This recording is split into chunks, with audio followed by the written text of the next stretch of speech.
হরে কৃষ্ণ।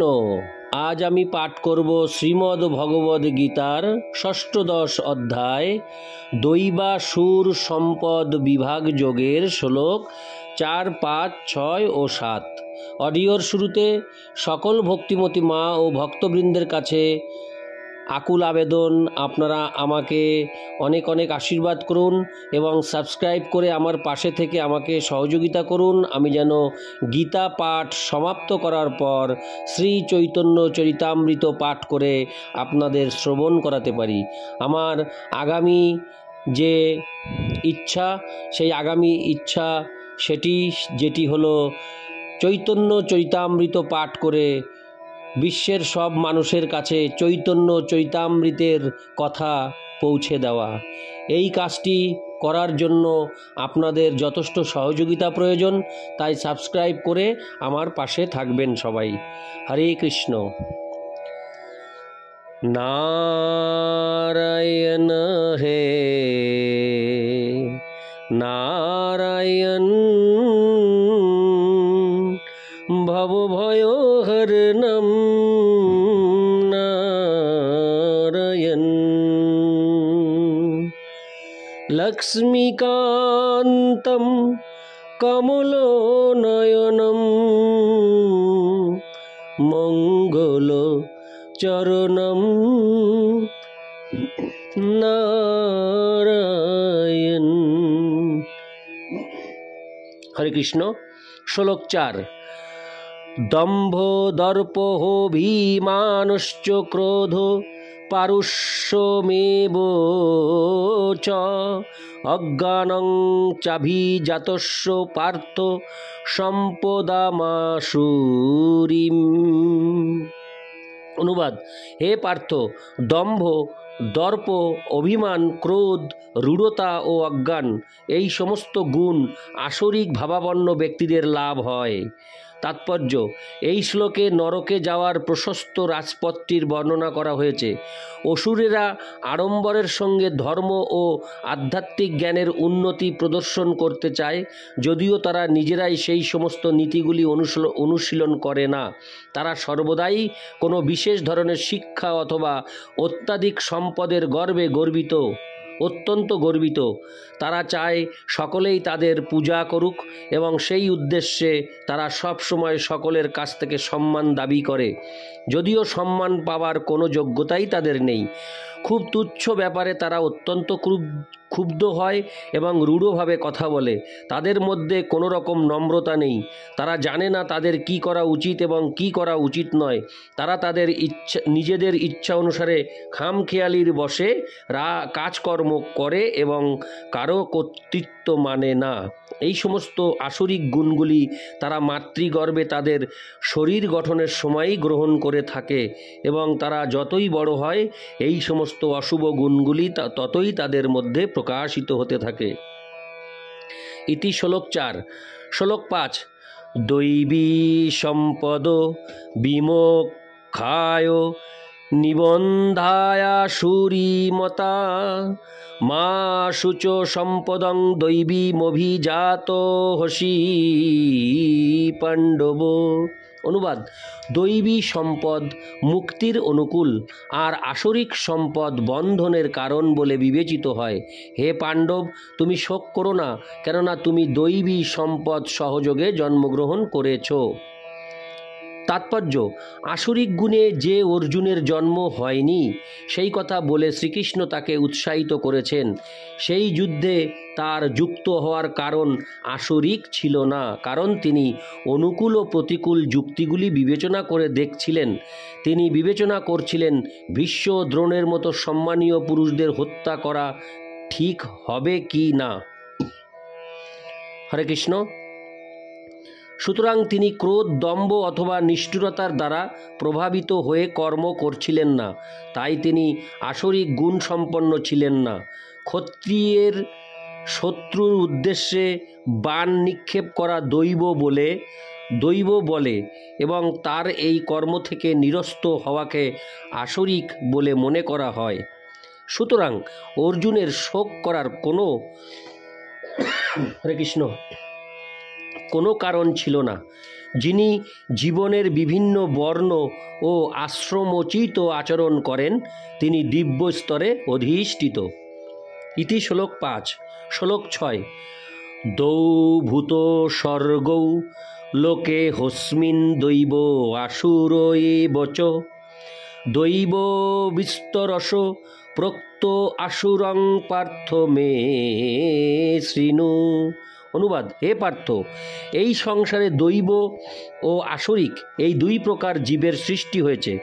দৈব সম্বন্ধে বিস্তারিতভাবে বলা হয়েছে, এখন আমার থেকে আসরিক প্রকৃতি সম্বন্ধে শ্রবণ করো। তাৎপর্য: অর্জুন যে দিব্য গুণে জন্মগ্রহণ করেছেন সেই আশ্বাস দিয়ে শ্রীকৃষ্ণ এখন আসরিক পন্থার বর্ণনা করছেন। এই জগতের বদ্ধ জীবদের দুভাগে ভাগ করা হয়েছে। যারা দিব্য গুণে জন্মগ্রহণ করেছেন তারা নিয়ন্ত্রিত জীবনযাপন করেন, অর্থাৎ তারা শাস্ত্র এবং সাধু গুরু ও বৈষ্ণবের নির্দেশ মেনে চলেন। প্রামাণ্য শাস্ত্রের আলোকে কর্তব্য কর্ম অনুষ্ঠান করা উচিত, এই মনোবৃত্তিকে বলা হয় দিব্য। যারা শাস্ত্র নির্দেশিত বিধিনিষেধের অনুসরণ না করে নিজেদের খেয়াল খুশি মতো আচরণ করে তাদের বলা হয় আসরিক। শাস্ত্রের বিধিনিষেধের অধীন হওয়া ছাড়া অন্য কোনো মানদণ্ড নেই। বৈদিক শাস্ত্রে উল্লেখ করা হয়েছে যে দেবতা ও অসুর উভয়েরই জন্ম হয় প্রজাপতি থেকে। তাদের মধ্যে একমাত্র পার্থক্য এই যে দেবতারা বৈদিক নির্দেশ মেনে চলেন এবং অসুরেরা তা মানে না। ইতি শ্লোক 6। শ্লোক 7। প্রবৃত্তিং চ নিবৃত্তিং চ জনা ন বিদুরাসুরা ন চৌচং হরে কৃষ্ণ ন শৌচং নাপি চাচারো ন সত্যং তেষু বিদ্যতে। অনুবাদ: আসরিক স্বভাব বিশিষ্ট ব্যক্তিরা ধর্ম বিষয়ে প্রবৃত্ত এবং অধর্ম বিষয় থেকে নিবৃত্ত হতে জানে না। তাদের মধ্যে শৌচ, সদাচার ও সত্যতা বিদ্যমান থাকে না। তাৎপর্য: প্রতিটি সভ্য মানব সমাজে কতকগুলি শাস্ত্রীয় নিয়মকানুন আছে যেগুলি প্রথম থেকেই মেনে চলা হয়। বিশেষ করে আর্যদের মধ্যে যারা বৈদিক সভ্যতাকে গ্রহণ করেছেন এবং যারা সভ্য মানুষদের মধ্যে সবচেয়ে উন্নত বলে বিবেচিত হয়ে থাকেন। যারা শাস্ত্রের নির্দেশ মানে না তাদের অসুর বলে গণ্য করা হয়। তাই এখানে বলা হয়েছে যে অসুরেরা শাস্ত্রের বিধান জানে না বা তাদের তা অনুসরণ করার কোনো প্রবৃত্তিও নেই। তাদের মধ্যে অধিকাংশই সে সম্বন্ধে অবগত নয়, আর যদি কেউ অবগত হয়েও থাকে তবুও তা অনুসরণ করার আগ্রহ তাদের নেই। তাদের কোনো বিশ্বাস নেই বা বৈদিক বিধি অনুসারে আচরণ করার ইচ্ছাও নেই। অসুরেরা অন্তরে ও বাহিরে শুদ্ধ নয়। স্নান, দন্তধাবন, বস্ত্র পরিবর্তন, ক্ষৌর কার্য ইত্যাদি শৌচ পন্থায় দেহকে পরিষ্কার রাখার জন্য সর্বদাই যত্নশীল হওয়া উচিত। অন্তরের পরিচ্ছন্নতার জন্য সর্বদাই ভগবানের পবিত্র নাম স্মরণ করা উচিত এবং হরে কৃষ্ণ কৃষ্ণ কৃষ্ণ হরে হরে, হরে রাম রাম রাম হরে হরে এই মহামন্ত্র কীর্তন করা উচিত। অসুরেরা বাইরের ও অন্তরের পরিচ্ছন্নতার জন্য এই সমস্ত নিয়মগুলি পছন্দ করে না বা অনুসরণ করে না। মানুষের আচরণ যথাযথভাবে পরিচালিত করার জন্য অনেক বিধিনিষেধ আছে, যেমন মনুসংহিতা, মনুষ্য জাতির আইন শাস্ত্র। এখনও পর্যন্ত হিন্দুরা মনুসংহিতা অনুসরণ করে। উত্তরাধিকারের আইন ও অন্য অনেক আইন এই গ্রন্থ থেকে নিরূপণ করা হয়েছে। মনুসংহিতায় স্পষ্টভাবে বলা হয়েছে যে নারীদের স্বাধীনতা দেওয়া উচিত নয়। তার অর্থ এই নয় যে নারীদের কৃতদাসীর মতো রাখতে হবে, কিন্তু তারা শিশুর মতো। শিশুদের স্বাধীনতা দেওয়া হয় না, কিন্তু তার অর্থ এই নয় যে তাদের কৃতদাসের মতো রাখা হয়। অসুরেরা এই সমস্ত নির্দেশগুলি এখন অবহেলা করছে এবং তারা মনে করে যে পুরুষদের মতো নারীদেরও সমান স্বাধীনতা দেওয়া উচিত। সে যাই হোক, নারীদের এই স্বাধীনতা পৃথিবীর সমাজ ব্যবস্থাকে উন্নত করতে পারেনি। প্রকৃতপক্ষে জীবনের প্রতিটি স্তরে নারীদের সুরক্ষা দেওয়া উচিত। শৈশবে তাদের পিতামাতার তত্ত্বাবধানে, যৌবনে পতির এবং বার্ধক্যে বয়ঃপ্রাপ্ত পুত্রদের তত্ত্বাবধানে থাকা উচিত।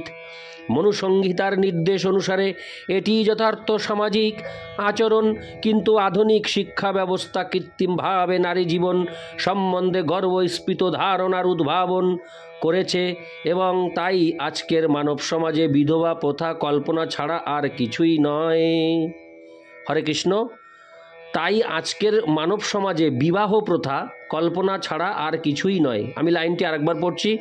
তাই আজকের মানব সমাজে বিবাহ প্রথা কল্পনা ছাড়া আর কিছুই নয়। বর্তমানে নারীদের নৈতিক মানও তত উন্নত নয়। সুতরাং অসুরেরা সমাজের মঙ্গলের জন্য কোনো নির্দেশই গ্রহণ করে না, যেহেতু তারা মহর্ষিদের অভিজ্ঞতা লব্ধ এবং তাদের প্রদত্ত বিধিনিষেধগুলি মেনে চলে না।